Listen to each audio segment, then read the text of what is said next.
Hello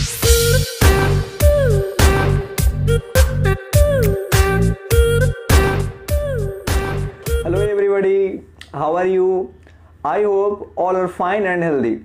मैं Pintu share English faculty आप सभी बच्चों का success academy official YouTube channel पे फिर से हार्दिक स्वागत करता हूं और आपके उज्जवल भविष्य की कामना करता हूं ताकि आप घर पे रहें, सुरक्षित रहें और अपने पढ़ाई को पूरी करते रहें। तो चलिए बच्चों, आज के इस क्लास में आज क्या पढ़ाने वाला हूं इस बात की जानकारी मैं ज़रा स्टार्टिंग में दे देता हूं ताकि आपको पढ़ने में इंटरेस्ट जागे और कैसे से पढ़ना है, आज के टॉपिक में क्या पढ़ना है, ये बात भी आपको जानकारी के रूप में मिल सके। तो जैसा कि आपने पिछले क्लास में बुक वाले पार्ट में आपने now the leaves are falling fast का सारा शॉर्ट आंसर क्वेश्चन और सारा लॉन्ग आंसर क्वेश्चन आपने अच्छे तरीके से सीखा। किस तरह से उसका हिंदी करना होता है, किस तरीके से उसको नए पैटर्न से लिखा जाए और कौन कौन से थीम्स के साथ आंसर को लिखा जाए, ये सारी बातों को मैंने अपने पिछले क्लास में समझा दिया और बता दिया। आज भी आपका बुक का ही पार्ट होने वाला है now the leaves are falling fast, जिसमें एक टॉपिक आपका बच रहा था the summary of the now the leaves are falling fast. तो now the leaves are falling fast जो चैप्टर आपका पढ़ाया गया, जो पोइट्री पढ़ाया गया, उस पोइट्री में आपका वर्ड मीनिंग, पूरे पोइट्री को पढ़ाना, उसका हिंदी करना, सारा क्वेश्चन आंसर, ऑब्जेक्टिव का, शॉर्ट का, ये सब आपका हो चुका कंप्लीट। अब बच गया इस चैप्टर का सिर्फ एक मात्र टॉपिक जो आपका है समरी यानी सारांश। तो सारांश को पढ़ने से पहले मैं जरा आपको कुछ एक छोटा सा इंफॉर्मेशन, छोटा सा नोटिस बता देता हूँ कि आप बच्चों के लिए कुछ खास नोटिस है, खास इंफॉर्मेशन है। वह इंफॉर्मेशन ये है कि पिछले कुछ दिनों से आपका जो 7 बजे का क्लास है वो 7 बजे क्लास फिलहाल कुछ समय के लिए ऑफ कर दिया गया है। तो मैंने ये घोषणा किया था, ये नोटिस दिया था आप लोगों को कि सिर्फ और सिर्फ अभी जो क्लास चलेगा वो चलेगा 5 बजे से ही, संडे को छोड़ करके। ओके, सिर्फ 5 बजे चलेगा। उस 5 बजे क्लास में आपको करना क्या होता है कि एक दिन ग्रामर पढ़ाया जाएगा और एक दिन बुक पढ़ाया जाएगा। ये सूचना मैंने आपको दिया था, लेकिन मैंने देख रहा हूँ उधर कुछ 3-4 दिनों से कि इस तरह के सिस्टम से, इस तरह के रूटीन से कुछ बच्चों को प्रॉब्लम्स हो रहा है। प्रॉब्लम्स ये हो रहा है कि अल्टरनेट जो मैंने क्लास किया कि एक दिन बुक एक दिन ग्रामर, इससे परेशानी ये हो रही है आप लोगों को कि जैसे कल आपने पढ़ा बुक, अगर मान लें आज मैं बुक नहीं पढ़ाता तो आपको पढ़ना पड़ता ग्रामर, तो बीच में जो एक दिन का गैपिंग हो रहा है उस गैपिंग को लेकर के आपके पढ़ाई में डिस्टर्बेंस आ रही है। ऐसा कुछ बच्चों ने मेरे पर्सनल व्हाट्सएप नंबर पे कमेंट करके पूछा, तो मैंने सोचा कि चलो इसके लिए कुछ उपाय किया जाए। तो उपाय यही है जो आज मैं आपको एक नोटिस के रूप में सुनाना चाहता हूँ। एक छोटा सा चेंजिंग किया गया है, छोटा सा चेंजिंग रूटीन में आपको ये किया गया है कि, लेकिन हाँ सुन लीजिए पहले एक रूटीन में चेंजिंग क्यों किया गया है। ये रूटीन में चेंजिंग सिर्फ और सिर्फ आप सभी स्टूडेंट्स के भलाई के लिए किया गया है, आप सभी स्टूडेंट्स के बेहतर पढ़ाई के लिए किया गया है, ताकि आप बेहतर तरीके से कुछ सीख सके और बेहतर तरीके से आप पढ़ सके। जिसमें आपको बुक और ग्रामर दोनों पार्ट पढ़ाया जाएगा जैसा कि शुरू से पढ़ते आ रहे हैं, लेकिन रूटीन में थोड़ा सा चेंजिंग आने के साथ। चेंजिंग क्या है ये जरा समझ लीजिए, सुन लीजिए। आज तो आपका चलिए शनिवार है, तो चलिए सबसे पहले तो मैं आपको एक बात मैं बोलना भूल गया कि सबसे पहले मेरी तरफ से सभी बच्चों को 15 अगस्त की हार्दिक शुभकामनाएं। जैसा कि बच्चों जानते हैं कि आज 15 अगस्त है, 15 अगस्त है, जिसको आप इंडिपेंडेंस डे के रूप में मनाते हैं। लेकिन इस लॉकडाउन में सारे स्कूल्स, कोचिंग, ट्यूशन्स और सभी संस्थान बंद होने के चलते इस बार जो 15 अगस्त की धूमधाम है वो धूमधाम थोड़ा फीका रहेगा। लेकिन जो देश की देशभक्ति है, जो देश का जज्बा है, जोश है, वो कहीं कम होने वाला नहीं है। तो आई होप आप सभी बच्चे घर पे रहें और घर पे ही रह करके अपने दोस्तों के साथ, अपने फैमिली मेंबर के साथ इंडिपेंडेंस डे को एंजॉय करें। इस एंजॉयमेंट में आप जो घर पे बैठ के जो सारे विषय का आप ऑनलाइन क्लासेस कर रहे हैं, जस्ट लाइक फिजिक्स है, केमिस्ट्री है, मैथ है, बायो है या इंग्लिश है, इन सभी क्लास को आप घर पे करते रहें और इस तरह से आप इंडिपेंडेंस डे को एंजॉय भी करें। बिकॉज कि this day is very important for all Indians. तो बच्चे, आप देश के भविष्य हो, आपको आगे कुछ पढ़ना है, देश के लिए कुछ करना है, तो मेरे दुआएं, मेरा जो आशीर्वाद है आप सभी के साथ है, ताकि आप घर पे रहकर सुरक्षित रहें और अपने पढ़ाई को पूरी करें। तो चलिए, ये तो खैर 15 अगस्त की बातें हैं, इसके बारे में आप अच्छे तरीके से जानते हैं। आप सभी स्मार्ट बच्चे हैं तो आपको समझाने की जरूरत नहीं है, क्योंकि आप सीनियर क्लास में हो चुके हो। तो आई थिंक 15 अगस्त क्या है, क्यों है, ये कैसे मनाया जाता है, ये सब की बात की जानकारी आपको पहले से ही है। तो चलिए, मैं इस टॉपिक से थोड़ा हटता हूँ और आपके सिलेबस की ओर फोकस करता हूँ। मैं जिस चर्चा कर रहा था रूटीन के बारे में, वो रूटीन आज से ये फॉलो करना है कि आज आपका 15 अगस्त है, तो आज के रूटीन के अनुसार आपको होने वाला था ग्रामर, लेकिन आज मैं आपको पढ़ाऊंगा बुक का पार्ट समरी। ऐसा इसलिए, वो आपको भलाई को देखते हुए, आपके अच्छे भविष्य को देखते हुए, ताकि सोमवार से, यानी आपको 17 अगस्त से जो रूटीन होगा, यानी सोमवार, कल आपका संडे है, कल क्लास ऑफ रहेगा, तो 17 अगस्त से जो आपका क्लास होगा वो 5 बजे से ही होगा। फिलहाल तो 7 बजे बंद रहेगा, वो आप जानते ही हैं। तो फिलहाल 17 तारीख सोमवार से, यानी 17 अगस्त से जो आपका क्लास होगा वो सिर्फ 5 बजे शाम को ही होगा। लेकिन चेंजिंग ये है कि सोमवार को ग्रामर पढ़ाया जाएगा, जैसा चल रहा है आपका नॉन फिनाइट। तो रूटीन फॉलो यही करना है कि अब मैं आपको अल्टरनेट नहीं पढ़ाऊंगा, बल्कि सोमवार से ग्रामर का एक चैप्टर पूरा फिनिश हो जाएगा, तो मैं फिर बुक वाले पार्ट में टच करूंगा। फिर बुक एक चैप्टर खत्म होगा तो फिर मैं ग्रामर के एक चैप्टर को टच करूंगा। यानी अब आपको एक एक चैप्टर करके पढ़ना है। जैसे समझिए, आज आपको पढ़ाया जाएगा now the leaves are falling fast का समरी। तो summary is the last topic of every chapter. तो समरी आज खत्म होगा, उसके साथ ही चैप्टर भी आपका क्या होगा, फिनिश हो जाएगा। तो फिलहाल बुक यहाँ पर आपका हो गया फिनिश। कौन सा chapter, now the leaves are falling fast. Monday को आपको शुरू करूंगा मैं ग्रामर में जो चल रहा था आपका नॉन फिनाइट।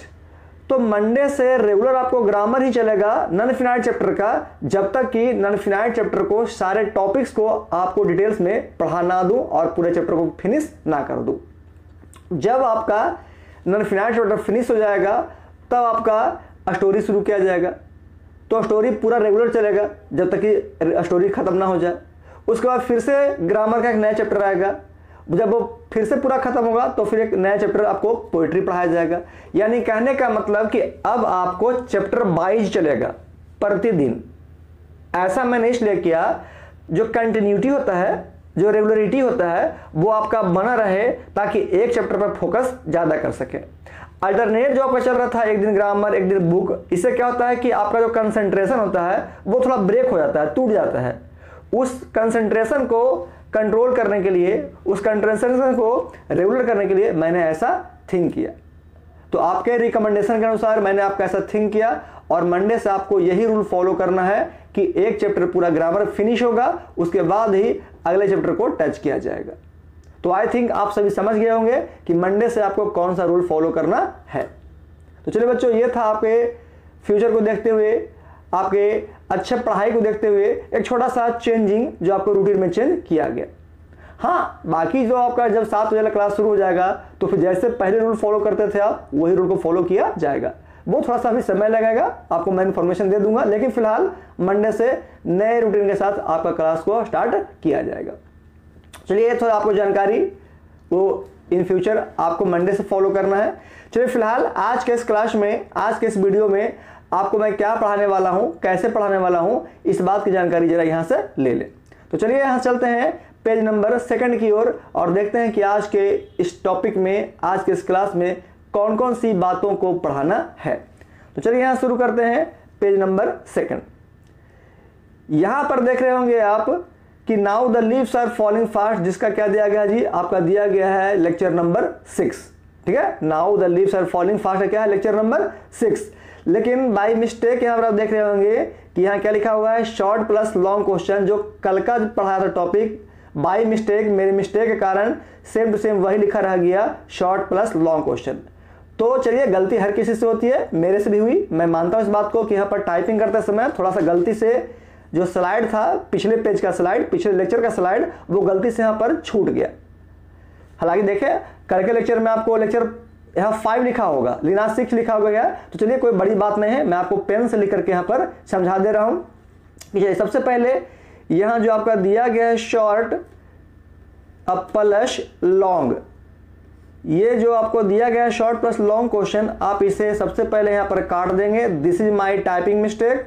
गलतियाँ हर किसी से होती है, मुझसे भी हो गई, ये कोई बहुत बड़ी बात नहीं है। चलिए मैं यहाँ पर आपको पेन से लिख देता हूँ कि आज के टॉपिक में पढ़ना क्या है। ओके, आज के इस क्लास में आपको सिर्फ और सिर्फ एक टॉपिक जो काफ़ी इंपॉर्टेंट टॉपिक है वो पढ़ना है, समरी। तो चलिए मैं यहाँ पर समरी का स्पेलिंग फिर से एक बार लिख दे रहा हूँ, SUMMARY, समरी। आज के इस क्लास में आपको सिर्फ और सिर्फ एक टॉपिक पढ़ाना है जो कि now the leaves are falling fast का समरी है। समरी जिसका हिंदी होता है सारांश। ये क्या होता है, कैसे लिखना होता है और किस प्रकार से लिखा जाता है, ये सारी बातों की जानकारी मैं आपको बहुत पहले 2 बार 3 बार दे चुका हूं। तो चलिए, जो बच्चे रेगुलर हमसे बने हुए हैं, जो रेगुलर मेरे वीडियो को देख रहे हैं, जो रेगुलर क्लास कर रहे हैं, उनको बहुत आसान तरीके से समरी लिखना आ गया होगा और सीख गए होंगे कि कैसे समरी को लिखा जाता है। तो चलिए बच्चों, आज के टॉपिक में आपको पढ़ाया जाएगा समरी। तो चलिए, आज़ादी के जश्न के साथ आज हम समरी को सीखते हैं। नाउ द लीव और फॉलिंग फास्ट के समरी को कैसे पढ़ा जाए, कैसे सीखा जाए। तो चलिए इसको हम आज के आज़ादी के साथ इसको जोड़ते हैं और आज़ादी के साथ इस टॉपिक को हम पढ़ते हैं। तो चलिए, कुछ नए नए समरी के थीम्स को सीखने के लिए, इस पोइट्री के थीम्स में और ज़्यादा डिटेल्स क्या है, इस बात को जानने के लिए आप इस वीडियो के साथ अंत तक बने रहें, ताकि आज के समरी का थीम्स आपको आज़ादी के साथ, इंडिपेंडेंस डे के साथ काफ़ी अच्छे तरीके से सीखने को मिल सके। चलिए यहाँ शुरू किया जाता है आज का टॉपिक। यहाँ देख रहे होंगे आप अपने स्क्रीन पे, सबसे पहले लिखा गया है क्वेश्चन। चलिए मैं यहाँ पर शो कर देता हूँ क्वेश्चन लिख कर करके। यहाँ देखें कि ये जो आपका हो गया सबसे पहला टॉपिक क्वेश्चन, जिसे मैं रेड कलर के पेन से यहाँ पर लिख देता हूँ क्यू फॉर क्या हो गया यहाँ पर जी, क्वेश्चन। क्वेश्चन जरा पढ़ा जाए, राइट, क्या हो गया, राइट द समरी, यानी सारांश लिखे, ऑन मतलब पर, किस पर, तो जो पढ़ाया जा रहा है poetry, now the leaves are falling fast. यानी फाइनल क्वेश्चन आपका हो गया कि write the summary on now the leaves are falling fast, यानी पत्ते अब तेजी से झड़ रहे हैं या पत्ते अब तेजी से गिर रहे हैं, इस कविता का सारांश लिखें। तो इस क्वेश्चन को भी आप VVI करेंगे। देखा जाए तो आपको जितने भी पोएट्री के और स्टोरी के जो समरी हैं, उन सारे समरी पर विशेष ध्यान देना होगा, क्योंकि समरी आपके एग्जाम में ऑप्शन देंगे ऑप्शन रहेंगे 3, उसमें से किसी एक को लिखना रहेगा। उसी तरह से स्टोरी में भी ऑप्शन रहेंगे 3 और लिखना पड़ेगा कोई एक, जो 5 नंबर का एक क्वेश्चन पूछा जाएगा। तो आप कौन सा समरी को लिखते हैं ये आप पे डिपेंड करता है, बिकॉज कि all summaries are same to same in their meaning and in their themes. आपको याद कौन सा है, कौन सा आपको बेहतर लगता है, किस टॉपिक को आप बेहतर तरीके से डील कर सकते हैं, इट्स डिपेंड्स ऑन यू। चलिए यहां से now the leave are falling fast का समरी को लाइन टू लाइन पढ़ करके हिंदी करते हैं। उसके बाद आपको समझाया जाता है कि कैसे कैसे W.H. ऑर्डन साहब ने इस समरी को एक सिंपल तरीके से लिखें, और उसी समरी को मैं आपको आपके सामने प्रस्तुत करता हूं। तो चलिए यहां से देखते हैं इसका समरी आंसर के रूप में। आप चाहें तो आप बच्चे यहां पर जो छोटा सा एरो दिख रहा है, उस एरो में यहां पर आप आंसर भी ऐसे लिख सकते हैं, आपका गलत नहीं होगा, ठीक है, क्योंकि ये क्वेश्चन का आंसर ही है। चलिए पढ़ा जाए, now the leaves are falling fast. आप ध्यान से देख रहे होंगे कि इस टॉपिक को स्टार्टिंग किया गया यहाँ पर डबल इन्वर्टेड कॉमा, जिसे मैं एक रेड कलर के सर्कल में बंद कर दिया, और यहाँ से देखिए पीछे लास्ट, जिसमें फिर बंद कर रहा हूँ डबल इन्वर्टेड कॉमा को एक सर्कल में। तो स्टार्टिंग डबल इन्वर्टेड कॉमा से यहाँ स्टार्टिंग से लेकर लास्ट तक क्या लिखा गया है, now the leaves are falling fast. This is the main topic of this summary and this is the title, जिसको कहते हैं ना हेडिंग, कविता का या कहानी का हेडिंग, उसे टाइटल भी कहा जाता है। तो this is the title of this poetry. इस पोएट्री का मेन टाइटल क्या है जी, now the leaves are falling fast. और आज के इस टॉपिक में हमें इसे के ही समरी के बारे में पढ़ना है। तो चलिए, now the leaves are falling fast is one of the, यहां पर ध्यान देंगे लिखा गया है, जिसे मैं रेड डीप कलर से अंडरलाइन कर रहा हूं, वन ऑफ द। ये वन ऑफ द एक स्ट्रक्चर है जो ग्रामेटिकल स्ट्रक्चर है। चलिए यहाँ पर आ गया तो मैं चर्चा कर दे रहा हूं। हालांकि मैं फिलहाल तो पढ़ा रहा हूं आपको लिटरेचर, लेकिन इसको कहां पर यूज करना है वन ऑफ द को, वो मैं एक छोटा सा हिंट दे देता हूं ताकि आप याद रखें और उस समय आपको याद आ सके कि सर ये चीज पहले ही हमको बता चुके हैं। आपको ग्रामर में पढ़ाया जाएगा एक चैप्टर जिसका नाम है degree. It is also an important chapter. You have here this name very carefully. Already degree के बारे में आपने सुना होगा, कुछ बच्चों ने इसको 10th क्लास में पढ़ा भी होगा। चलिए, भूल गए, नहीं पढ़े या पढ़े, कोई प्रॉब्लम नहीं, मैं इसे अच्छे तरीके से पढ़ाऊंगा और आपको समझाऊंगा। फिर आप देखिएगा कि डिग्री कैसे किसी क्वेश्चन को आराम से बिल्कुल आसान तरीके से बनाया जाता है या एक दूसरे में चेंजिंग किया जाता है। तो डिग्री में एक थोड़ा टॉपिक आपको आएगा वन ऑफ द।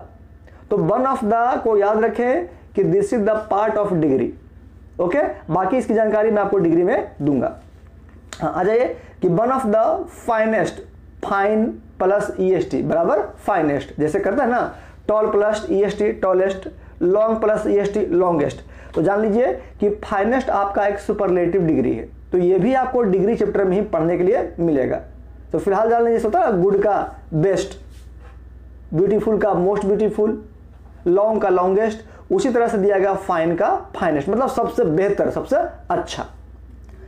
फिर से पढ़ा जाए, is one of the finest lyrics of W.H. Orton.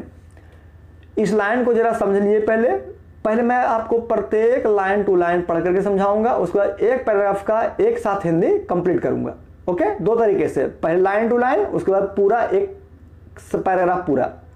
हाँ, तो कह रहा है कि now the leaves are falling fast is one of the finest lyrics of W.H. Orton.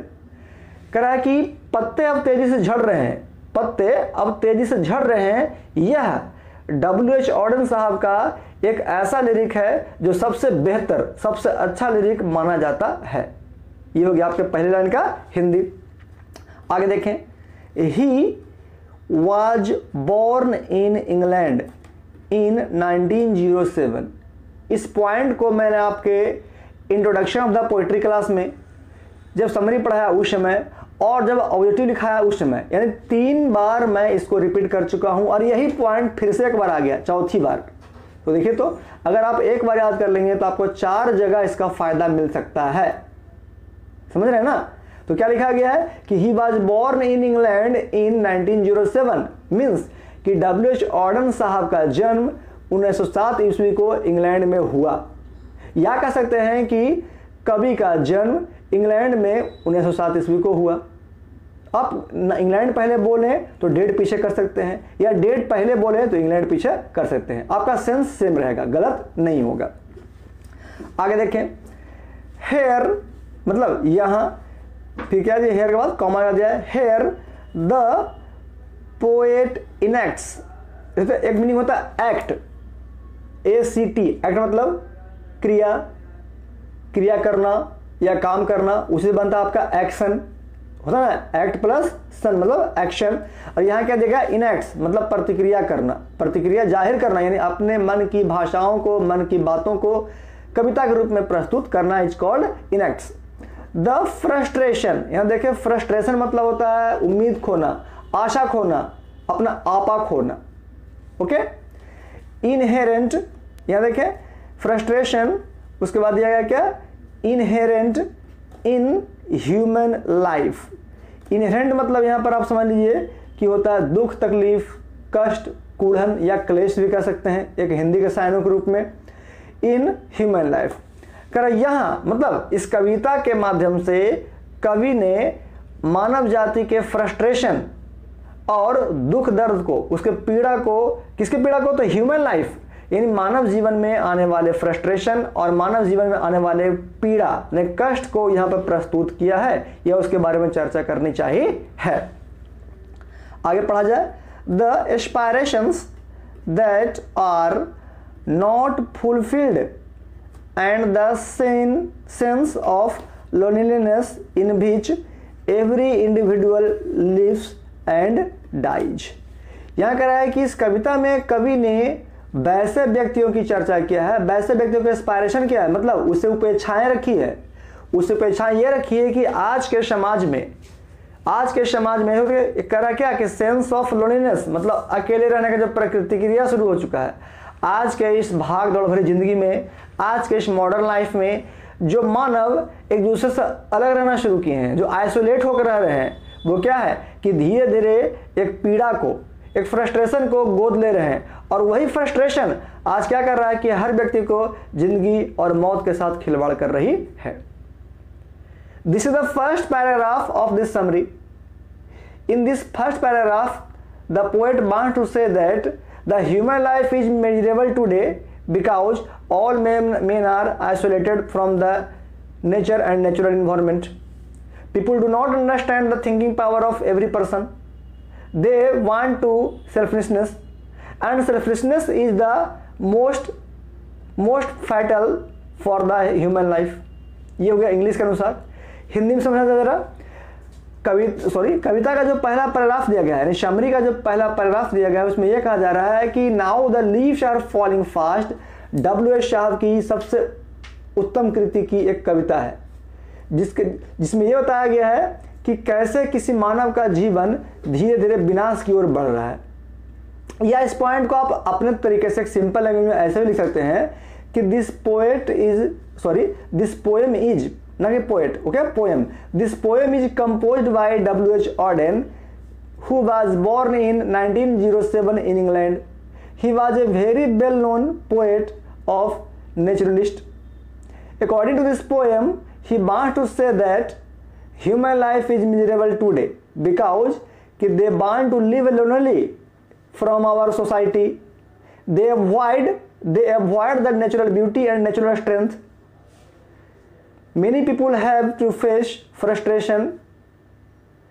तो इस तरह से आप अपने तरीके से भी लिख सकते हैं कि आज के इस भाग दौड़ भरी जिंदगी में मानव चिंतित हो चुका है, नए नए फ्रस्ट्रेशन से ग्रसित हो चुका है, और वही ग्रसित होने के कारण आज लोग समाज से दूर भाग रहे हैं, प्रकृति शक्तियों से दूर भाग रहे हैं और प्रकृति इन्वायरमेंट से दूर भाग रहे हैं। और जो व्यक्ति प्रकृति से, समाज से दूर भाग रहे हैं, वो क्या हो रहे हैं कि तरह तरह के फ्रस्ट्रेशन से, तरह तरह के बीमारियों से तनाव में आ रहे हैं, ग्रसित हो रहे हैं, और वही तनाव उनको धीरे धीरे मृत्यु की ओर ढकेल रहा है। This is the first paragraph of your summary. तो ये आपका हो गया समरी का पहला पैराग्राफ, जिसे मैंने 3-4 अलग अलग तरीके से आपको समझाने की कोशिश की। तो आई थिंक आपको कोई ना कोई तरीका आपको अच्छा लगा होगा। तो जिन स्टूडेंट्स को जो तरीका अच्छा लगे वो उस स्टाइल में इस समरी का पहला पार्ट आप लिख सकते हैं। तो आपको कल बताया गया था, कल के पिछले क्लास में, कि कैसे क्वेश्चन को लिखा जाता है। तो जिस तरह से क्वेश्चन आंसर लिखते हैं उसी तरह से समरी भी लिख सकते हैं, बशर्ते कि आपको थोड़ा सा ग्रामेटिकली स्ट्रांग होना होगा। तो चलिए आप मेरे साथ बने रहें, आपको मैं स्ट्रांग करूंगा, लेकिन धीरे धीरे, कोई भी चीज होता है कंसिस्टेंटली नहीं होता है, वो आराम से धीरे धीरे किया जाता है। तो आपके साथ भी यही काम मैं करूंगा। तो चलिए यहां शुरू करते हैं आगे के टॉपिक में। पैराग्राफ सेकंड में क्या कर रहा है, ध्यान दें यहाँ पर। यहां देखिए सबसे ऊपर टॉप में जहां पर पैराग्राफ चेंज किया गया, फिर क्या है, इन दिस पोएम, यानी इस कविता में, कौन सी कविता में, now the leaves are falling fast कविता में। In this poem W.H. Auden says, यानी इस कविता के माध्यम से W.H. Auden कहते हैं कि, क्या कहते हैं जरा पढ़ा जाए, दैट ह्यूमन बीइंग्स, यानी मानव का क्रियाकलाप, मानवीय काम, are going to their graves very fast due to diseases and some other reasons. चलिए इस लाइन को फिर से पढ़ा जाए। In this poem, W.H. Auden says that human beings are going to their grave very fast due to disease and some other reason. इस कविता के माध्यम से कवि यह कहना चाहते हैं कि आज के समय में जो मानव जाति है, जो मानव प्रजाति है, वो काफ़ी तेज़ी से मरने के कगार पर आ चुके हैं। और इसका रीज़न यह है कि तरह तरह की बीमारियां होना और तरह तरह के अन्य कारण भी हो सकते हैं। तो तरह तरह की बीमारियां होना या कुछ अन्य कारण, इस पे चर्चा ये करना चाहते हैं कि ये दो चीज़ के कारण, या दो चीज़ की कमी के कारण आज मानव जाति काफ़ी तेज़ी से विनाश की ओर, मौत के कगार पर खड़ा है। आगे देखें, ड्यूरिंग दियर लाइफ स्पैन, यहां देखिए मीनिंग यूज किया गया है लाइफ स्पैन, ध्यान देंगे, इसे मैं बॉक्स में बंद कर दे रहा हूं, यहां से लाइफ को लेंगे, ठीक है, लाइफ है ना बॉक्स में बंद, और यहां से कहां तक जाएंगे आप, स्पैन तक, SPAN। लाइफ स्पैन का मतलब होता है जीवन काल, जिसको बोलते हैं पीरियड ऑफ, क्या, पीरियड ऑफ लाइफ। तो जीवन काल या आयु काल भी इसको कह सकते हैं, ठीक है, लाइफ स्पैन। देखिए यहां पर क्या, during the life span their aspirations, यानी उपेक्षाएं, ठीक है, उपेक्षा करना, एस्पिरेशंस आर नॉट फुलफिल्ड। और यही रीजन है कि आज का जो व्यक्ति का जीवन है वो शॉर्ट हो चुका है, जो लाइफ स्पैन है ना, जो आयु काल है वो छोटा हो चुका है, और इस छोटे आयु में इंसान का जितना चाहत होता है, जितना एस्पायरेशन होता है, वो कभी पूरा नहीं हो पाता है, कभी भरपूर नहीं हो पाता है।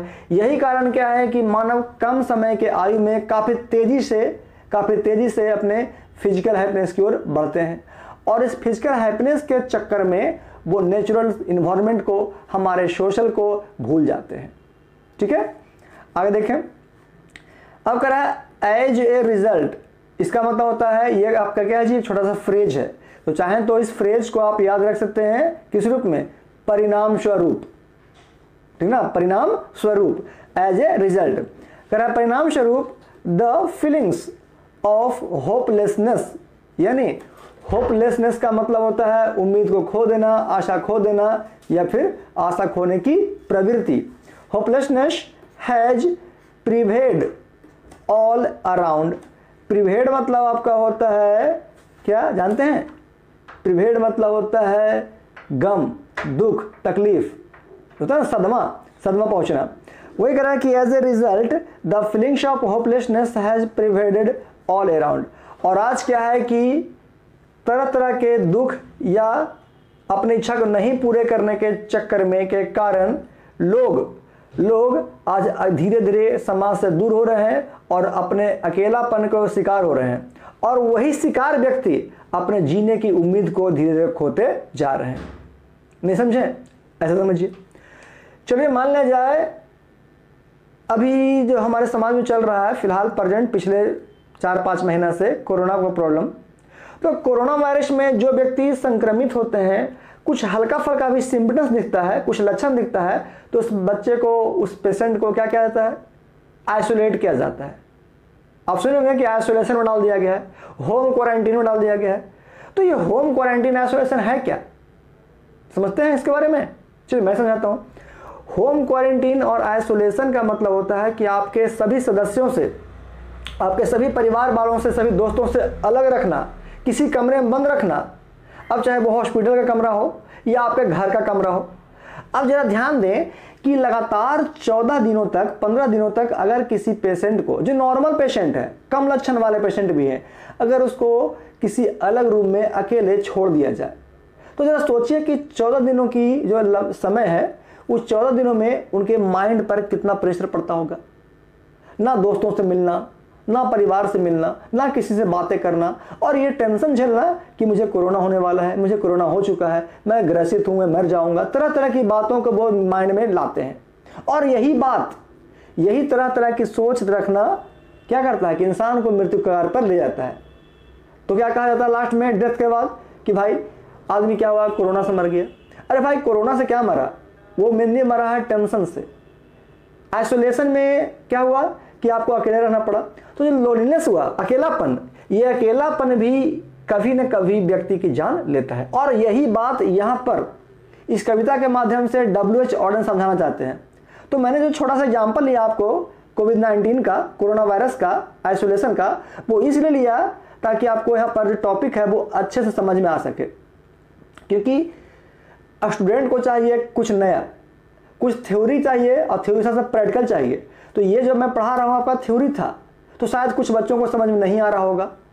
तो इस नहीं समझ में आने वाले बच्चों के लिए मैंने कोरोना को एक जस्ट लाइक प्रैक्टिकल ग्रुप में आपको यहाँ पर समझा दिया कि कैसे आइसोलेशन में कोई व्यक्ति अकेला होता है। और वही चीज़ यहाँ पर शो कर रहे हैं कि लोनलीनेस मतलब अकेला व्यक्ति जो होता है वो किसी काम को कर नहीं पाता है, वो अपने आप में डर जाता है, होपलेसनेस हो जाता है, जीने की राह छोड़ता है, जीने की उम्मीद छोड़ता है। और वही उम्मीद धीरे धीरे क्या करता है, उसको तरह तरह के मानसिक रोगों से ग्रसित करता है। ओके, आगे आ जाए। या फिर देखेंगे पीपुल शो, कौन सा शो है जी, SO शो नहीं बल्कि SHOW। एक होता है शो, SO शो, जो आप मैथ में फिजिक्स में तरह तरह के वर्ड में यूज करते हैं, शो मतलब इसलिए, लेकिन यहां पे मैंने क्या लिखा, SHOW, ये भर दिया गया V1, तो उससे मतलब क्या हो गया, दिखाना, प्रदर्शित करना या बतलाना। तो अगर आप पीपुल शो यानी पीपुल दिखाते हैं, लोग दिखाते हैं, द फीलिंग्स ऑफ, यानी people show the feelings of, यानी लोग अनुभव को दिखाते हैं, अपने इच्छा को दिखाते हैं। तो कौन सी इच्छा को, इसके लिए चलिए हम चलते हैं पेज नंबर आगे। तो आई थिंक इतना आपको समझ में आ चुका होगा। चलिए मैं फिर से एक बार रिपीट करता हूं, जिन बच्चों को नहीं समझ में आया एक बार फिर से समझ लें, क्योंकि मैं चाहता हूं कि आपसे किसी पॉइंट पर चर्चा इतना डीपली हो कि आप उस पॉइंट को क्लास में ही समझ लें, ताकि आपको दोबारा पढ़ने का मौका ना मिले, दोबारा पढ़ने की जरूरत भी ना मिले और ना जरूरत पड़े। देखिए, in this poem W.H. Auden says that human beings are going to their graves very fast due to disease and some other reasons। दिए गए पोइट्री के अनुसार कवि W.H. Auden यह कहते हैं कि हमारा मानव जाति जो है आज खतरे में है, और वो इतना खतरे में है कि वो धीरे धीरे अपने जीवन को विनाश की ओर कर रहे हैं, जिसके लिए कुछ बीमारी और कुछ तरह तरह के प्रॉब्लम्स को इनको जिम्मेदार ठहराया है। During their life span their aspirations are not fulfilled. आज व्यक्ति का जीवन जो है वो शॉर्ट हो चुका है, छोटा हो चुका है, आयु कम गई है, और इस कम आयु में अपने इच्छाओं को वो पूरी तरह से पूर्ति नहीं कर पाते हैं, जिसके लिए वो मानसिक ग्रसित हो जाते हैं। एज ए रिजल्ट, मतलब परिणाम स्वरूप, as a result the feelings of hopelessness has prevailed all around. और यही कारण क्या है कि उनको अकेलापन दिखता है, वो धीरे धीरे क्या करते हैं, अकेले हो जाते हैं, समाज से दूर हो जाते हैं, और समाज से दूर होकर के व्यक्ति जब अकेला रहता है तो वो क्या होता है कि अपने जीने की राह को, जीने की उम्मीद को धीरे धीरे छोड़ता है। और ये जो मायूसी लिखा ना, मेक मीनिंग प्रिवेड है ना, प्रिवेड PERVAD, इसका मतलब मायूसी छाना भी होता है, ठीक है, मायूसी छाना, प्रिवेड ऑल अराउंड। और अकेलापन का जो मायूसी होता है वो हमारे चारों ओर छा जाता है, यानी हम अकेलापन फील करने लगते हैं। People show the feelings of, आगे पढ़ा जाए, यहां से देखते हैं कि क्या लिखा जाए, people show the feelings of. Of के बाद देखें, हाँ आ जाइए, ऑफ फेक, यहां देखिए एक मीनिंग दिया है फेक। आप यूज करते होगे व्हाट्सएप पे, फेसबुक पे, तो आगे फेक अकाउंट है, तो आप यूज करते हैं फेक मीनिंग का। तो फेक का मतलब होता है झूठा, नकली, मिथ्या। ओके, झूठा या नकली या मिथ्या, मतलब फॉल्स भी कह सकते हैं। तो फेक का साइन हो क्या हो जाएगा, फॉल्स, अनरियल, अनट्रू, ठीक है, इस तरह से। हाँ, fake love to one another. तो देखिए, इस लाइन को पढ़ने के लिए आपको पिछले पेज का लाइन एक बार फिर से पढ़ना होगा, ताकि आपका एक टोन होता ना, एक लय बन सके। यहां देखिए फिर से, देखिए सबसे लास्ट का लाइन देखें, people show the feelings of, clear, पढ़िए एक बार फिर से, people show the feelings of. अब देखें यहां पर fake love to one another. लेकिन आज के समय में क्या है ना कि लोग एक दूसरे से झूठे प्यार का नाटक करते हैं, झूठे प्यार का दिखावा करते हैं। अर्थात व्यक्ति जो होता है दूसरे व्यक्ति से, यानी एक व्यक्ति आज के समाज में दूसरे व्यक्ति से झूठे प्यार का, झूठे विश्वास का और झूठे भरोसे का एक्टिंग करता है, नाटक करता है। आगे पढ़ें, एवरीवेयर, यहां देखिए एवरीवेयर मतलब होता है जहां कहीं भी, हर जगह, ठीक है, जो बोलते हैं ना ऑल वेयर, वही कहता है एवरीवेयर, हर जगह, हर स्थान पर। Everywhere the messengers of death. तो मैसेंजर्स ऑफ डेथ को आप विस्परिंग नेबर भी बुला सकते हैं, या इसको हिंदी में यमराज, यमदूत या मृत्यु के संवाहक, मृत्यु के संदेश वाहक भी कह सकते हैं, मतलब मैसेंजर ऑफ डेथ। देखिए हो गया, मृत्यु के संदेश वाहक। Messenger of death in different forms are present to snatch human happiness. यहां देखिए एक मीनिंग दिया गया है स्नैच, ठीक है, जिसे मैं बॉक्स में बंद कर रहा हूं, SNATCH, SNATCH। स्नैच मतलब होता है छीनना, ठीक है, किसी से छीन लेना।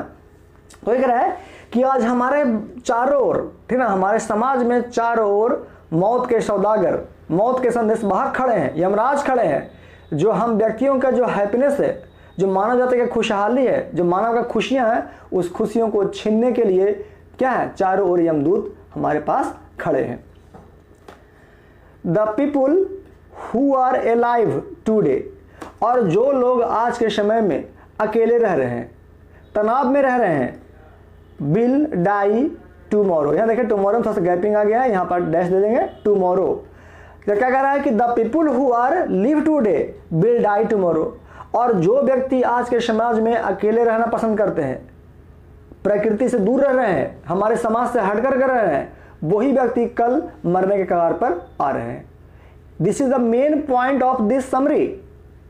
इस समरी का सबसे इंपॉर्टेंट लाइन आपका यही है कि कवि W.H. ऑडेन हमें यह संदेश दे रहे हैं इस कविता के माध्यम से, इस समरी के माध्यम से हमें यह सीख दे रहे हैं, यह शिक्षा दे रहे हैं कि हम मानव को किसी भी हाल में, किसी भी परिस्थिति में समाज से, परिवार से और दोस्तों से अलग हट करके नहीं रहना चाहिए, क्योंकि अलग रहने वाले व्यक्ति तरह तरह के मानसिक रोगों से, ठीक है, फ्रस्ट्रेट हो जाते हैं, और वही फ्रस्ट्रेशन उनको कल मृत्यु के कगार पर खींच लाती है और वो मृत्यु के गोद में हमेशा के लिए सो जाते हैं।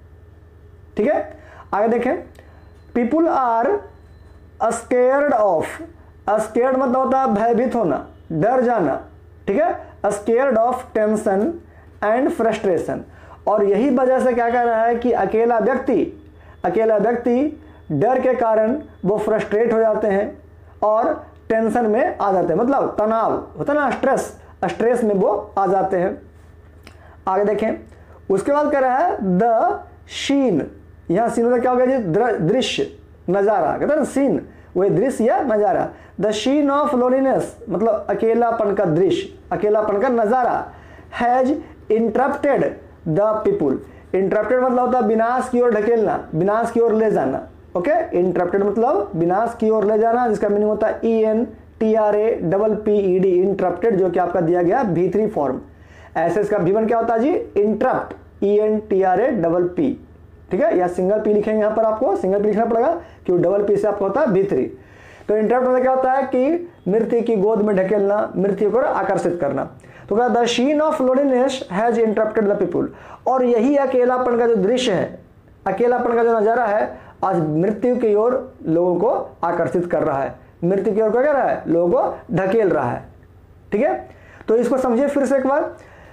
आज हमारे समाज में बहुत से लोग झूठे प्यार का नाटक करते हैं, झूठे विश्वास को दिलाते हैं, और जब विश्वास टूटता है, जब प्यार टूटता है, तो इंसान क्या आता है, तकलीफ में आता है। तो यहां भी देखिए इस पॉइंट से क्या आता है, तकलीफ यानी दर्द या टेंशन पैदा हो रहा है। फिर कह रहा है कि हमारे समाज के चारों ओर आज जो मृत्यु के संदेश वाहक हैं, जो यमराज है, तरह तरह के रूपों में, अलग अलग रूपों में लोगों की खुशियां छीनने के लिए मौजूद हैं। आज जो लोग समाज से अलग रह रहे हैं, परिवार से अलग रह रहे हैं, दोस्तों से अलग रह रहे हैं, वही व्यक्ति कल मृत्यु के कगार पर आ रहे हैं। क्योंकि people are scared of tension and frustration, क्योंकि जो लोग समाज से अलग रह रहे हैं, वही व्यक्ति आज धीरे धीरे फ्रस्ट्रेट हो रहे हैं, अपना उम्मीद खो रहे हैं, और दिमागी टेंशन जो होता है ना, मानसिक संतुलन को बिगाड़ रहे हैं, मानसिक संतुलन को खो रहे हैं। और यही जो अकेलापन का नजारा है, जो अकेलापन का शीन है, वो धीरे धीरे व्यक्ति को मृत्यु की ओर खींच रहा है, मृत्यु की ओर ढकेल रहा है। This is the second paragraph of your summary. ये मेन थीम्स है, आपको मैं पढ़ाया था, समझाया था कि किसी भी कविता का जो मेन थीम्स होता है वो आपके सेकंड स्टेज में यानी सेकंड पैराग्राफ में दिया गया रहता है। क्योंकि फर्स्ट पैराग्राफ में आपको कवि और कविता का इंट्रोडक्शन पढ़ाया गया, सेकंड पैराग्राफ में आपको कविता का मेन थीम्स बताया गया कि कवि W.H. ऑडेन कौन से थीम्स को इस कविता के माध्यम से इस सेकंड पैराग्राफ से हमारे सामने प्रस्तुत करते हैं। अब बच गया इस कविता का एक लास्ट तीसरा पैराग्राफ, जिसको बोलते हैं कंक्लूजन पैराग्राफ, अर्थात निष्कर्ष। कंक्लूजन का सही हिंदी क्या होता है, निष्कर्ष, जिसको हम एक कहानी का सीख, एक कविता का सीख भी कह सकते हैं कि इस कविता से या इस कहानी से हमें कौन सी शिक्षा मिली, कौन सी सीख मिली। तो चलिए यहाँ चलते हैं पैराग्राफ थर्ड की ओर, जो कि इस कविता का लास्ट पैराग्राफ है। यहाँ देखें, ये जो तीसरा पैराग्राफ है, इसे हम मानव को इस कविता से कुछ खास शिक्षा मिलेगा, कुछ खास सीख मिलेगा, जिसे हमें अपने जीवन में फॉलो करना चाहिए। यहाँ देखें सबसे टॉप में आपका लिखा गया है इट इज ए, है ना, it is a realistic poem. Real से बना हुआ रियलिस्टिक, रियल मतलब वास्तविक, असली, सच्चा। इसी का एंटोप लिखा है थोड़ा पहले, तो क्या था, फेक, ठीक ना। रियल का एंटोप क्या हो जाएगा आपका जी, फेक या डुप्लीकेट। तो कह रहा है it is a realistic poem, यह एक वास्तविकता भरी कविता है। यानी वास्तविक मतलब क्या, कि सच्चे कविताओं पर, सच्चे घटनाओं पर आधारित कविता है। इट डील्स विथ, इस मीनिंग को आप VVI करेंगे, यहाँ देखें डील्स, जिसको मैं डीप रेड के, है ना, डीप रेड से अंडरलाइन कर दिया, और डील्स के साथ यहाँ क्या दिया गया जी, विथ। तो चलिए यह ग्रामर का पोर्शन है जिसको आपको पढ़ना है प्रीपोजिशन में, और this is the most important meaning, most important preposition for your exam. Board exam के अनुसार ये आप सबसे इंपॉर्टेंट मीनिंग है जो आपको हर बार, लगभग हर बार पूछा जाता है। तो कैसे पूछा जाता है चलिए मैं आपको समझा देता हूँ, बाकी इसका डिटेल्स में आपको प्रीपोजिशन पढ़ाऊंगा, ग्रामर पढ़ाऊंगा तो वहां दूंगा, लेकिन यहाँ पर टर्म आ गया तो सीखें। चलिए आप इस पेज से आइए राइट टॉप कॉर्नर पे, राइट टॉप कॉर्नर पे आइए, जिसे मैं एक रेड कलर के बॉक्स में बंद कर रहा हूँ, मतलब वही था ना पेटी, ताला वाला पेटी, उसी पेटी में मैं फिर से बंद कर रहा हूँ, जिसे आप जब चाहे आप इसे खोल करके यूज करें, आपको ये कभी खत्म होने वाला धन मतलब बुद्धि है। देखिए यहां समझिए कि मीनिंग को मैं यहां पर ले देता हूं डील, DEAL। डील का दो अलग अलग हिंदी होता है, ठीक ना। डील मतलब व्यवहार करना भी होता है, और डील मतलब व्यापार करना भी होता है। जैसे समझिए कि दो अर्थ कैसे इसका हुआ, पहला हुआ व्यवहार करना और दूसरा हुआ व्यापार करना, ठीक ना, व्यवहार और व्यापार। जैसे आप सुनते होंगे कभी कभार कि पुलिस कस्टडी में किसी क्रिमिनल के साथ, ठीक है, किसी मुजरिम के साथ अक्सर कोई बोलता है कि सर थोड़ा अच्छे से पेश आइएगा, मतलब अच्छे से डील कीजिएगा। तो यहाँ क्या हो गया, यहाँ हो गया व्यवहार करना। लेकिन कभी कभार आप ये भी सुनते हैं अपने दोस्तों से, अपने परिवार में, कि भाई मैंने इस पेन को या मैंने इस मोबाइल को डील कर दिया, मतलब बेच दिया या खरीद लिया, दिस इज द बिजनेस। तो डील का दो अलग अलग अर्थ होता है। अगर व्यक्ति के साथ करते हैं डील का प्रयोग तो वो होता है व्यवहार करना, यानी बिहेवियर के रूप में, ठीक है। और अगर किसी वस्तु के साथ करते हैं तो किस रूप में आएगा, व्यापार करना, यानी बिजनेस के रूप में। इसी के अनुसार क्या होता है कि दो अलग तरीके से यूज करने के कारण डील के साथ दो अलग अलग लेकिन मोस्ट इंपॉर्टेंट, ओके, दो अलग अलग जो काफी फेमस इंपॉर्टेंट प्रीपोजिशन है उसका प्रयोग किया जाता है। तो समझिए कैसे। तो अगर हम डील का प्रयोग पर्सन मतलब व्यक्ति के लिए करते हैं तो व्यक्ति के साथ डील में हमेशा विथ लगेगा, WITH। और अगर डील का प्रयोग यहां देखिए मैं लिख दे रहा हूं बिजनेस, BUSINESS, बिजनेस के साथ करते हैं तो आपका क्या लग जाएगा, आपका इन लग जाएगा, IN in. This is the most important topic. आप सभी स्टूडेंट्स इस टॉपिक को अपने कॉपी पे याद से लिख लेंगे, अपने डायरी में, नोटबुक में इसे नोट कर लेंगे, क्योंकि इस चीज को मैं आपको प्रीपोजिशन में फिर से पढ़ाऊंगा, फिर से समझाऊंगा। लेकिन फिलहाल जान लीजिए कि डील का दो अलग अलग प्रयोग। अगर व्यक्ति के साथ करते हैं तो व्यवहार करना, तो डील के साथ हमेशा विथ लगेगा।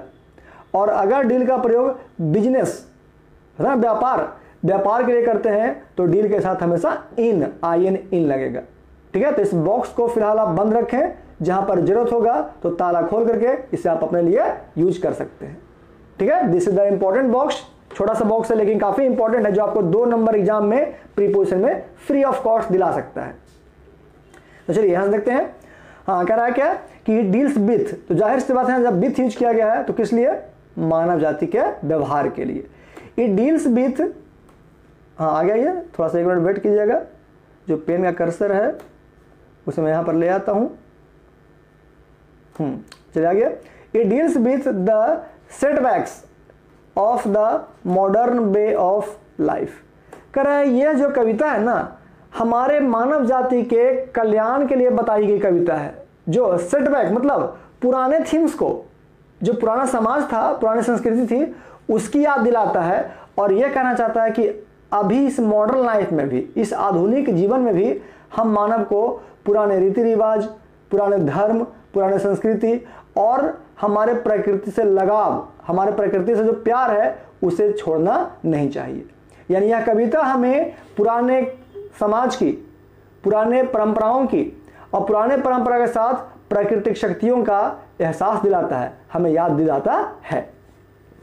आगे फिर कह रहा है कि हेयर द पोएट, यानी यहाँ इस कविता में कवि W.H. ऑडेन ट्राइज, ट्राई मतलब प्रयत्न करना, प्रयास करना, उसी का क्या बन गया यहाँ पर V5 tries to show the crisis. एक मीनिंग यूज किया गया क्रेसिस। अक्सर आप बोलते होंगे कि अरे भाई पैसा का बड़ा क्रेसिस चल रहे हो, बोलते हैं इस तरह से। अब दोस्तों आप बोलते होंगे कि ये भाई पैसा का बड़ी क्रेसिस चल रहा है, तो क्रेसिस मतलब क्या होगा यहाँ पर? तंगी, संकट या कमी भी कह सकते हैं। तो क्या हो गया? It show the crisis that has overtaken modern life. कह रहा है इस कविता के माध्यम से कवि W.H. ऑडेन यह दिखाने के प्रयत्न किए हैं, यह दिखाने की कोशिश किए हैं कि आज मॉडर्न लाइफ में, आधुनिक जीवन में संकट जो है बहुत ज़्यादा बढ़ गया है। लोगों के साथ जो विपत्ति है, जो मुसीबत है, वो बहुत ज़्यादा क्या हो गया? आज बढ़ चुका है। इट ओपन्स पैसिमिस्टिकली, इसके बारे में बता दिया था कि होता है आशावादी, मतलब कि वैसा व्यक्ति जो भगवान में विश्वास रखता हो, भगवान में आस्था रखता हो और जो प्रकृति शक्तियों को मानता हो। It opens pessimistically but ends optimistically. इस कविता का स्टार्टिंग जो किया गया है वो आशावादी से किया गया है और जो इस कविता का अंत है वो आशावादी बनने के लिए ही किया जाता है। यानी कहने का मतलब कि शुरू में इस कविता में ये बताया गया कि कैसे आज व्यक्ति धीरे धीरे विनाश की ओर आ रहे हैं, लेकिन अंत के लाइनों में, अंत के कुछ पंक्तियों में कवि ने यह भी बताया कि चाहे जो हो जाए हमें समाज से जुड़कर रहना चाहिए, हमें प्राकृतिक शक्तियों का उपयोग करना चाहिए और प्रकृति में बनकर रहना चाहिए ताकि प्राकृतिक शक्तियों से हमें कुछ फायदा मिल सके। लेकिन समस्या क्या है कि आज ये इस बातों को हम लोग भूल चुके हैं और भूलने के साथ साथ धीरे क्या रहे हैं? समाज से दूर होते जा रहे हैं। तो यही सीख मिलता है, आप वो देख रहे हैं ना पर कि मानव चाहे किसी स्थिति में क्यों ना हो, कितना विषम परिस्थिति में क्यों ना हो, हमें अपने प्राकृतिक शक्तियों को, अपने समाज को कभी छोड़ना नहीं चाहिए।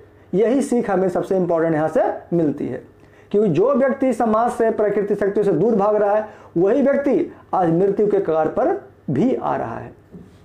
आगे देखें शो, देखिए तो यहाँ ध्यान दें, ये शो जिसे मैं सर्कल बंद कर रहा हूँ ये क्या हो गया? इसलिए। और यहाँ देखें तो ऊपर में, ऊपर से थर्ड लाइन जिसको मैं बंद कर रहा हूँ सर्कल में, शो, इसको भी शो पढ़ते हैं और इसको भी शो पढ़ते हैं, दोनों में अंदर क्या है जी? यार जो ऊपर से थर्ड लाइन है शो, SHOW, ये दिया गया क्या आपका? ये दिया गया है V1, यानी वर्ब के पहले के रूप में, मतलब दिखलाना, प्रदर्शित करना या बतलाना। जबकि यहाँ पर देखें छठे लाइन में जो दिया गया है शो, ठीक ना, ऊपर से 6 लाइन, जो छठा लाइन में क्या दिया है? शो, ये क्या आपका है जी? ये आपका है इसलिए। So we should believe in nature and natural environment. ये सीख मिला हमको इस पोइट्री के सारांश से, समरी से, क्या कि we should believe in nature and natural environment, यानी हम मानव जाति को प्रकृति में और प्रकृति के साथ क्या, प्राकृतिक वातावरण में विश्वास रखना चाहिए, भरोसा रखना चाहिए। अरे समझ ना, this is the main themes, main teaching, यही हमारा मेन शिक्षा मिलता है इस कविता के माध्यम से। आगे फिर है शो दैट, देखिए यही चीज मैं आपको कल क्वेश्चन पूछा था, शो दैट, जो शो करता पर्पस यानी उद्देश्य को, जो कि मॉडल वर्ब चैप्टर से निकाला गया था, जो मैंने कल आपको छोटे से क्वेश्चन ग्रुप में पूछा। Show that our human life में, देखिए आ गया ना में, तो जहां पर क्वेश्चन में रहता है दैट या शो दैट, किस रूप में? पर्पस के रूप में, तो वहां पर हमेशा क्या रहता है जी? में, MAY, may be joyful and full of pleasures. तो ये कह रहा है कि अगर हम मानव जाति, हम अपने इन्वायरमेंट से, नेचुरल इन्वायरमेंट से जुड़कर रहते हैं, तो ऐसा होगा, तो क्या कर रहा है कि हमें अपने नेचुरल इन्वायरमेंट से जुड़कर रहना चाहिए, ठीक ना, अपने प्रकृति से, प्राकृतिक शक्तियों से जुड़कर रहना चाहिए, ताकि हमारा मानव जाति का जो जीवन है वो ज़्यादा जॉयफुल और फुल ऑफ प्लेजर यानी खुशियों से, आनंद से भरा हुआ होना चाहिए। यह था आज के पोइट्री का थीम्स, कि कवि ने क्या कहा कि हम मानव को आशावान होना चाहिए, आशावान होने के कारण उसे भगवान में आस्था रखना चाहिए, विषम परिस्थिति में लड़ने का जोश, लड़ने का हिम्मत चाहिए। ऐसा नहीं कि वो अपने जीने की राह को छोड़ दे, जीने की राह को खत्म कर दे। और जो व्यक्ति जीने की राह को खत्म करता है, उसी से, उस पॉइंट से दूर करने के लिए कवि ने हमें यह बताया कि अगर हम मानव प्रकृतिवादी बनते हैं, आशावादी बनते हैं, तो आशावादी बनने के साथ हमारा जो लाइफ होगा वो ज़्यादा जॉयफुल होगा और फुल ऑफ प्लेजर, मतलब आनंद पूर्वक होगा, आनंद से भरा हुआ होगा। This is the third paragraph of your summary. इस तरह से क्या देखें कि आपका समरी काफ़ी अच्छा है, काफ़ी नॉलेजेबल है। इससे हमें क्या सीख मिलती है, इस बात को मैंने आपके सामने प्रस्तुत किया, अपने शब्दों में प्रस्तुत किया। तो आई थिंक आप सभी बच्चों को जितना मैंने समझाया, जितना इससे शिक्षा देने की कोशिश की, तो आई थिंक सभी बच्चे, सभी स्टूडेंट्स इस पोइट्री के सारांश को आप क्लियर रूप से समझ चुके होंगे। तो चलिए बच्चों, ये था आज के क्लास का, ये था आज के वीडियो का आपका समरी, जो आप यहाँ पर हो गया फिनिश। और इस समरी के साथ साथ आपका ये टॉपिक है now the leaves are falling fast, ये चैप्टर भी हो गया यहाँ पर फिनिश। अब इस चैप्टर को घर पे आप कैसे तैयारी करते हैं, जो 6 अलग अलग लेक्चर में पढ़ाया गया। तो now the leaves are falling fast का कुल मिलाकर के हो गया आपका 6 क्लास। 6 क्लास में आपका टोटल विथ फुल डिटेल्स, पूरे डिटेल्स के साथ, पूरे व्याख्या के साथ, पूरे वर्णन के साथ इस चैप्टर को मैंने आपके सामने प्रस्तुत किया। चलिए बच्चों, यह था आज का आपका वीडियो, आपका क्लास। अगले क्लास में मिलते हैं एक फिर से नए जोश के साथ, नए जुनून के साथ। तो चलिए कुछ मैं बातें फिर बताता हूँ। जो सोमवार 17 अगस्त से मैंने जो रूटीन को फॉलो करने बोला, तो 17 तारीख सोमवार से प्रतिदिन शाम 5 बजे आपको रूटीन फॉलो करना होगा कि एक चैप्टर फुल फिनिश, पूरा फिनिश करना होगा एक चैप्टर ग्रामर का, तो ही मैं अगले बुक की ओर बढ़ूंगा। फिर बुक का खत्म होगा तो फिर अगले ओर ग्रामर की आऊँगा। तो पूरा एक चैप्टर पढ़ने के बाद अल्टरनेट क्लास सोमवार से आपका फिलहाल रोक दिया गया है, रूटीन को चेंज कर दिया गया है और सोमवार से आप नए रूटीन के साथ फॉलो करेंगे। तो चलिए बच्चों, ये था आज का वीडियो। लेकिन उससे पहले मैं फिर से आपको 15 अगस्त की स्वतंत्रता दिवस की फिर से आपको एक हार्दिक बधाई देना चाहता हूं, ताकि आप 15 अगस्त घर पर रहें और 15 अगस्त घर पर रह करके सुरक्षित रहें और अपने छोटे भाई बहन, फैमिली मेम्बर्स और दोस्तों के साथ स्वतंत्रता दिवस को शेयर करें और उसे एंजॉय करें।